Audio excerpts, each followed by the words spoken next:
नमस्कार, मैं हूं आपके साथ अलीम अतर। अपना बिहार में खबरों की शुरुआत करते हैं। जातीय जनगणना को लेकर मुख्यमंत्री नीतीश कुमार के नेतृत्व में बिहार का सर्वदलीय प्रतिनिधिमंडल 23 अगस्त को प्रधानमंत्री से मुलाकात करेगा। उन्होंने कहा कि बिहार में सत्ता पक्ष और विपक्ष जातिगत जनगणना के मुद्दे पर एक है और अपनी बात केंद्र सरकार के सामने रखेंगे और फैसला केंद्र को करना है। उन्होंने यह भी उम्मीद जताई कि प्रधानमंत्री जी सकारात्मक रुख रखेंगे। कल तो जाएंगे रात में, शाम में।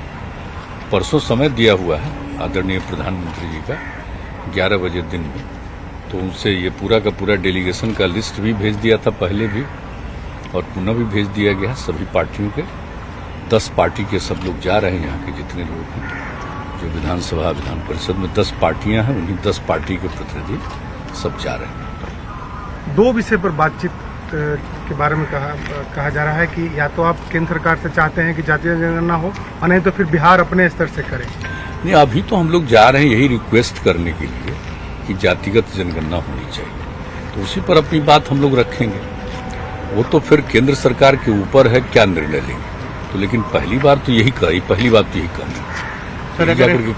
अगर ऐसी परिस्थितियां होती है तो सर, बिहार सरकार तैयार है सर अपने से क्या चीज के लिए खुद से कराने को लेकर के आप लोग तैयार हैं? किसी अगर ऐसी परिस्थितियां होती है सर, केंद्र सरकार तैयार नहीं होता है तो क्या? नहीं, वो तो उसके बाद में सब किया जाएगा। तुम पहले भी बता चुके हैं। अगर मान लीजिए कि पूरे देश के लिए ये निर्णय नहीं होता है जाति आधारित कास्ट बेस्ड सेंसस का, तो उसके बाद तो सोचा जाएगा। जब यहाँ पर भी विचार है तो हम लोग उसको किस प्रकार से कर रहे हैं आपस में पूरी बातचीत करके कर सकते हैं, वो तो बात की चीज है। लेकिन अभी तो पूरी कोशिश होनी चाहिए।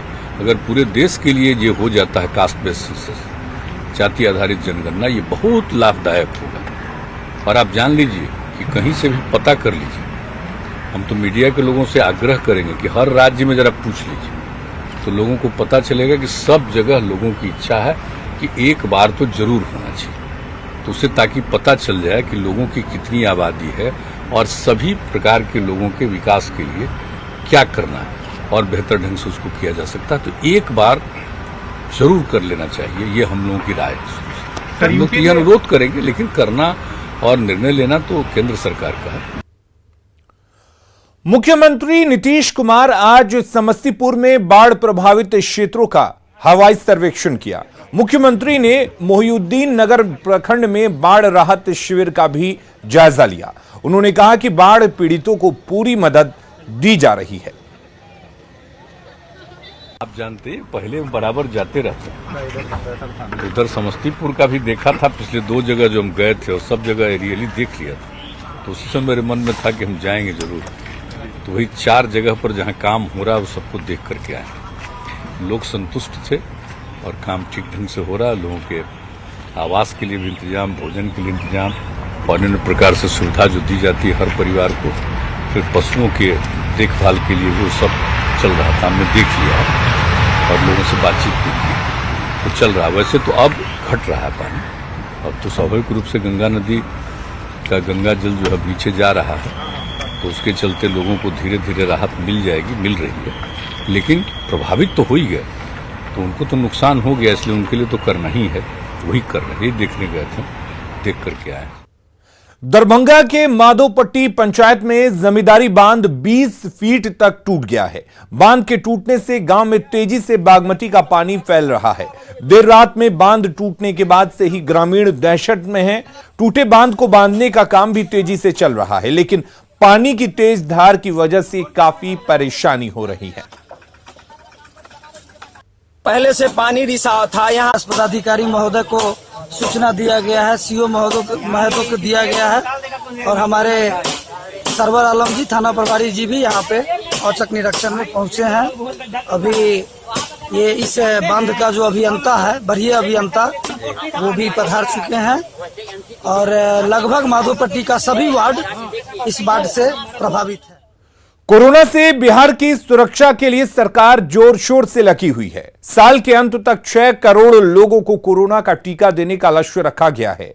ऐसे में पटना में जहां कुछ सेंटर पर 24 घंटे टीका दिया जा रहा है, वहीं सभी जिला मुख्यालयों में अब सुबह 9 बजे से रात के 9 बजे तक टीका लगाने का काम शुरू हो गया है, जिससे वैक्सीनेशन की रफ्तार बढ़ गई है। बिहार में टीकाकरण की रफ्तार और स्थिति पर स्वास्थ्य मंत्री मंगल पांडे से बात की हमारे संवाददाता रजनीश कुमार ने। बिहार सरकार ने पहले ही लक्ष्य निर्धारित किया है कि 31 दिसंबर तक राज्य में 6 करोड़ लोगों को वैक्सीन देना है। ऐसे में सरकार की तरफ से लगातार जो अभियान है उसमें तेजी लाने का प्रयास किया जा रहा है। अब राज्य के सभी 38 जिलों में रात के 9 बजे तक वैक्सीनेशन अभियान चलेगा। जरा हम बात करते हैं स्वास्थ्य मंत्री मंगल पांडे से।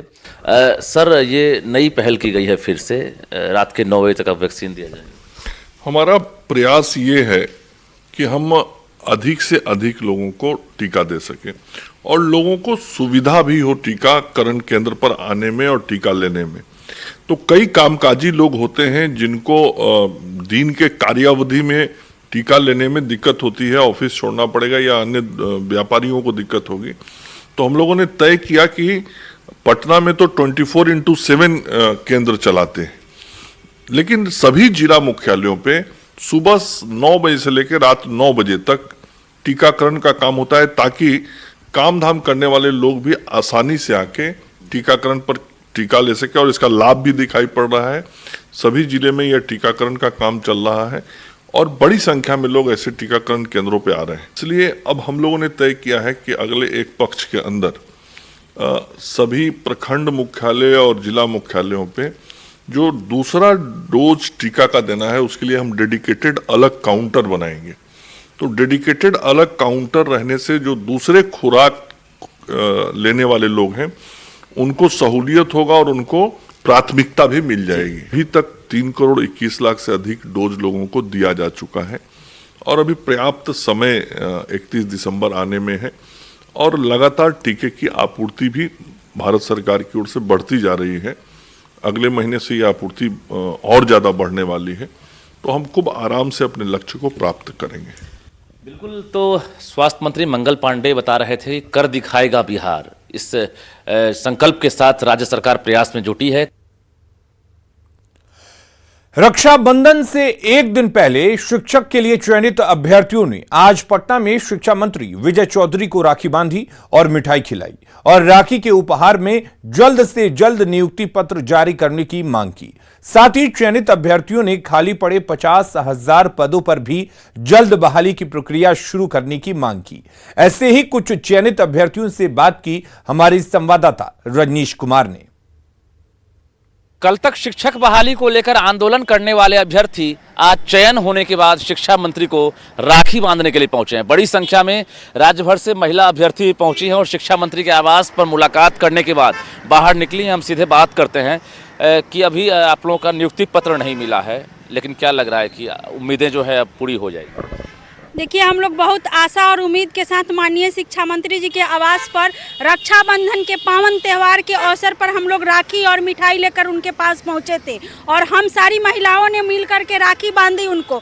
और राखी के उपहार में माननीय शिक्षा मंत्री जी से हम लोग नियुक्ति पत्र जल्द निर्गत करने की मांग की है और साथ में 3rd फेज की काउंसलिंग का भी मांग की है, क्योंकि हमारे बहुत सारे अभ्यर्थी जो है अभी अचयनित है, उनको भी चयनित होने का मौका दिया जाए और हम लोग को जल्द से जल्द उपहार स्वरूप माननीय शिक्षा मंत्री जी नियुक्ति पत्र निर्गत करें। हाथ से मिठाई ली है शिक्षा मंत्री? हाँ, माननीय शिक्षा मंत्री जी के टेबल पर हमने मिठाई रखा, हाथ से मिठाई दिया और उन्होंने मेरे हाथ से राखी भी लिया और बोला कि कल हम राखी आपका जरूर बांधेंगे और आपके उपहार में हम आप धैर्य रखिए, हम जल्द ही नियुक्ति पत्र निर्गत। नहीं, अब उतना तो टेंशन नहीं है, बस अब जल्दी से जल्दी 3rd काउंसलिंग जैसे बहुत सारे कैंडिडेट्स का हो चुका है, लेकिन कुछ कैंडिडेट बाकी हैं। बस 3rd राउंड का काउंसलिंग हो, उसके बाद फिर सभी को ज्वाइनिंग लेटर दे दिया जाए तो बहुत आभार रहेगा शिक्षा मंत्री का।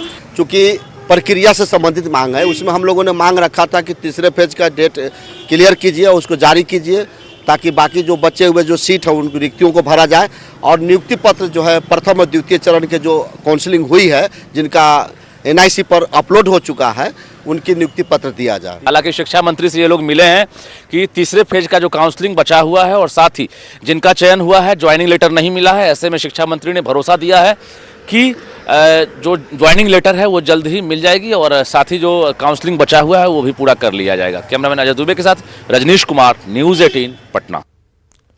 अगली खबर का रुख करते हैं। गोपालगंज में पंचदेवरी प्रखंड के भगवानपुर पैक्स में धान खरीदी में गड़बड़ी का पर्दाफाश हुआ है। किसानों के मुताबिक पैक्स को धान बेचने के लिए ऑनलाइन आवेदन किया गया था, लेकिन धान की खरीदी हुई ही नहीं। पैक्स अध्यक्ष ओम प्रकाश सिंह पर भूमिहीन और राशन कार्डधारी से गलत तरीके से अनाज खरीदने का आरोप लगा है। सहकारिता विभाग की वेबसाइट पर पैक्स अध्यक्ष खुद राशन कार्डधारी हैं। इस मामले में सहकारिता विभाग की ओर से जांच के बाद कार्रवाई की बात कही जा रही है। गोपालगंज में पैक्सों में धान खरीद में बड़े पैमाने पर धांधली बढ़ती गई है और अभी हम पंचदेवरी प्रखंड के भगवानपुर पैक्स के पास हैं और यहाँ पर आरोप यह है कि जो पैक्स अध्यक्ष हैं ओम प्रकाश जी, उनके द्वारा जो है सैकड़ों क्विंटल धान बेचा गया। उनके जो भाई हैं, भाई के नाम पर भी सैकड़ों क्विंटल धान बेचा गया। देखिए यहाँ पर जो पैक्स है और भगवानपुर पैक्स है, यहाँ पर हम आए हुए हैं और यहाँ पर हर किसी का रेड बोर्ड भी लगा हुआ है यहाँ पर और ओम प्रकाश जी खुद इनसे जाने की कोशिश करते हैं। आप यहाँ पैक्स अध्यक्ष हैं? जी जी। तो ओम प्रकाश जी, आपके द्वारा करीब 100 क्विंटल धान बेचा गया। आपके जो भाई हैं जी, आपके परिवार के अन्य सदस्य उनके द्वारा 100 क्विंटल धान बेचा गया। हाँ जी जी। क्या कहना है आपको? वही कहने पहले बताए नहीं सर जी, 10 किलो 20 किलो। अब थोड़ा हमारा भी बहुत धान होता है, ऐसा बात नहीं है, ठीक न? वही धानवा है। हाँ, हम मार्केट से नहीं किने हैं धान। तो 7 बीघा जमीन है आपके पास? हाँ जी। उसके बाद अब हम बटैया बोते भी हैं। अच्छा। जरपैक्सी लिए हैं पैसा पर 1 बीघा। 1 बीघा 8 बीघा हुआ? हाँ जी जी जी। 8 बीघा में कितना धान हुआ होगा?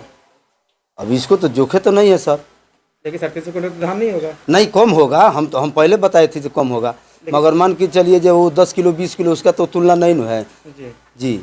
अगर मान लीजिए अगर 50 को आ गया है तो 100 क्विंटल वही हो जाएगा। सब गांव के ही लोग हैं जिनसे? नहीं, गांव से नहीं है, वो पंचायत का है। हाँ जी जी जी। ये प्रकाश जी, उनका प्रकाश जी कहना है कि इनके जो है गांव के जो लोग हैं उनसे जो है उन्होंने थोड़ा करके धान लिया था। अभी इनके भाई थे जयप्रकाश जी, इनसे बात करने की कोशिश करते हैं। आपका क्या नाम है? जयप्रकाश। जयप्रकाश जी, आपके द्वारा कितना धान बेचा गया है? वही लमसम 100 क्विंटल के आसपास। तो वही धान हम लोग सम्मिलित में खरीदे हैं और वो बिक्री किए हैं, सरकार को दिए हैं। जो लोग हैं हाँ, उनसे लिया गया है। अपना भी धान है उसमें जी। तो 3700 क्विंटल धान हो गया आप लोगों का? तो कहने का मतलब है हमारा कम हुआ, लेकिन पब्लिक जो दिया, छोटा छोटा किसान जो दिया, वो बोला है हमारे पास अकाउंट नहीं है, चाहे दिक्कत है, चाहे हम ऑनलाइन नहीं करा सकते हैं, तो उसका ही धान 50 किलो 100 किलो लिया गया। प्रयास नहीं किया कि उन लोगों को टैग किया जाए इस पैक्स से, ताकि वो लोग डायरेक्ट धान खरीद धान की बिक्री करें और सरकार का जो योजना है लाभ लें? बहुत प्रयास किया गया सर, लेकिन नहीं हुआ। लेकिन वो लोग सक्षम नहीं। देखिए यहाँ पर जो भगवानपुर पैक्स है, यहाँ पर धान खरीद में गबन का मामला सामने आया है। सैकड़ों क्विंटल धान यहाँ पर खरीद की गई और इसका जो है नतीजा है। हालांकि जो पैक्स अध्यक्ष का कहना है कि उनके द्वारा जो आसपास के जो किसान हैं उनसे धान खरीद की गई थी और किसी तरह का कोई गबन नहीं है। अब जांच के बाद ही पता चल पाएगा कि पूरा मामला क्या है। मुकेश कुमार, न्यूज़ 18 गोपालगंज। बगहा में रामनगर की सपही पंचायत में नल जल योजना में भारी लूट खसोट का मामला उजागर हुआ है।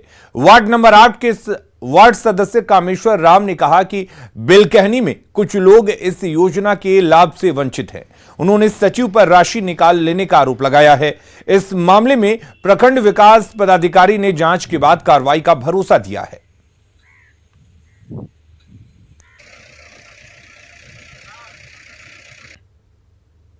वार्ड में हमनी के नल जल के हमनी के बहुत परेशानी चलता। हमनी के टोला में नहीं खे आई अनु तो का मांग बा अपने के सरकार हमनी के चाहता नहीं कि जे नल जल आ जाओ हमनी को टोला में। यहाँ पर जो 7 निश्चय नीतीश कुमार का जो योजना है नल जल का वो यहाँ पर नहीं अभी पहुँचा है। सचिव साहब ने हमारा ऐसा किया है काम, धोखा से शिव शक्ति टेलर्स के नाम से उठा लिया है। क्या नाम है सचिव का? सचिव का नाम है सुमन यादव। पैसा का निकासी कर लिए? कितना पैसा का निकासी कर लिया? 1,20,000 का।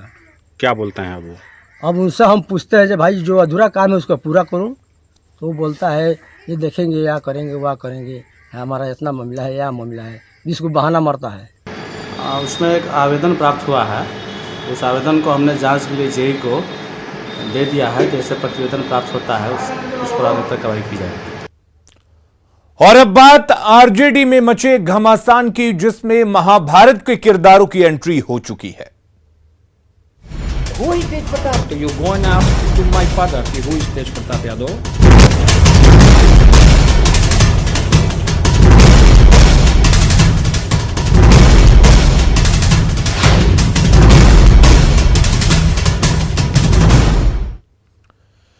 तो तेजस्वी यादव के खिलाफ पहली बार बोलने के बाद तेज प्रताप ने यहां तक कह दिया, जब लालू प्रसाद उन्हें दिल्ली में बैठकर सुन रहे हैं तो दूध का दूध और पानी का पानी क्यों नहीं करते।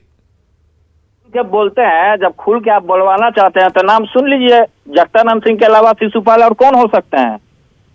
इस पर शिवानंद तिवारी ने भी इनको सपोर्ट करने का काम किया, जगदानंद सिंह जी को। लेकिन शिवानंद तिवारी जी तो भूल गए थे कि लालू जी को जेल भेजने वाले वही थे। पूरा बिहार जानता है, पूरा जनता जानता है, ये चीज नहीं समझ रहे हैं। आदरणीय पिताजी अगर हमको देख रहे हैं, सुन रहे हैं, तो ये चीज दूध का दूध और पानी का पानी क्यों नहीं करते हैं। हमारे पिताजी वहां बैठे हैं दिल्ली में, तो दूध का दूध और पानी का पानी कर रहे हैं। अगर सुन रहे हैं तो मैं जाऊंगा, तो मैं अपने पिताजी से मुलाकात करूंगा। अच्छा तेज प्रताप जी, मैं आपसे ये जानना चाहता हूं कि अब जब संजय यादव आप दोनों भाइयों के बीच में आ रहे हैं, तो आखिर कृष्ण अर्जुन के रथ का सारथी कैसे बनेगा। कृष्ण अर्जुन के बीच में जो आएगा उसका क्या होता है वो पूरी दुनिया जानती है, पूरा बिहार जानता है।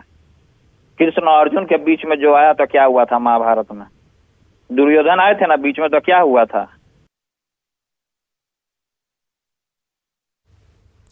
और आरजेडी के भीतर मचे घमासान पर केंद्रीय मंत्री पशुपति पारस ने कहा कि भविष्य में क्या होगा यह भविष्य के गर्भ में है। जब तक लालू जी जीवित हैं, दोनों बेटों पर अधिकार है। पारस ने तेज प्रताप और तेजस्वी को नसीहत देते हुए कहा कि आपस में कटुता छोड़कर साथ आए दोनों।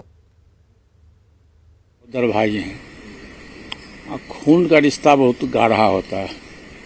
आज क्षणिक दोनों भाई में मतभेद हो सकता है, लेकिन भविष्य में मैं समझता हूं कि क्या होगा ये तो भविष्य के गर्भ में है। लेकिन जब तक लालू जी जीवित हैं, लालू जी को दोनों बेटों पर अधिकार है, पूर्ण अधिकार है। और दोनों तेजस्वी जी हों या तेज प्रताप जी हों, दोनों लालू जी को अपने पिता मानते हैं, गर्व से लोग कहता है। इसीलिए यदि आपस में किसी तरह की बातें हुई है तो ये देश को, स्टेट को ये गलत संदेश जाएगा। ऐसा नहीं होना चाहिए, ये गलत संदेश जाएगा। और अब परिवार का मामला जो है सो रोड पर आ रहा है, राजनीतिक रूप में लोग ले रहे हैं इसको। तो हम तो कहेंगे कि दोनों भाई मिल जाए परिवार। आरजेडी परिवार में चल रहे खींचतान पर मंत्री आलोक रंजन ने चुटकी ली है। उन्होंने कहा कि इन लोगों को जनता से मतलब नहीं है, इनको सिर्फ अपनी चिंता है। जनता सब देख रही है, इन लोगों को बिहार की चिंता कम, अपनी चिंता ज्यादा है, अपने वर्चस्व की चिंता ज्यादा है। तेज प्रताप चाहते हैं हम बड़ा बेटा हैं तो मेरा सब चीज चले। तेजस्वी जी चाहते हैं कि अब सबको समाप्त करके हम पार्टी में जो है तो सब हो जाए। तो इसलिए ये दोनों की लड़ाई है, इसमें बिहार के जनता से उनका कोई सरोकार नहीं। अरवल के मेहंदिया बाजार में एक होटल के उद्घाटन के मौके पर अश्लील गीत पर जमकर अश्लील ठुमके लगे। कोरोना गाइडलाइन को ताक पर रखते हुए डांसरों के साथ होटल मालिक कौशल शर्मा ने जमकर ठुमके लगाए। रात भर डांस होता रहा। लोग बिना मास्क के और बिना सोशल डिस्टेंसिंग का ख्याल रखते हुए ठुमके पर ठुमके लगाते रहे।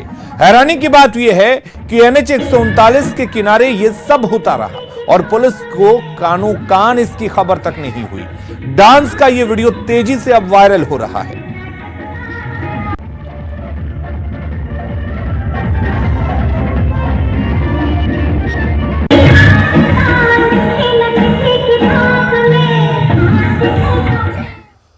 और इस वीडियो के सामने आने के बाद अब सवाल भी उठ रहे हैं, और सवाल ये कि आखिर नियमों का पालन कराने में पुलिस लापरवाह क्यों है। आखिर पुलिस के रहते हुए इस तरह की तस्वीरें कैसे आ जाती हैं।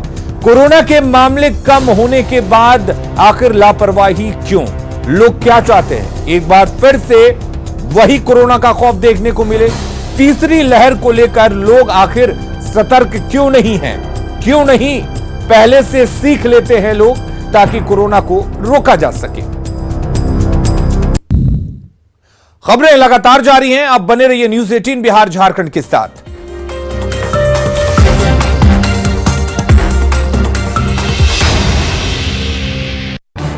इस न्यूज़ हेडलाइन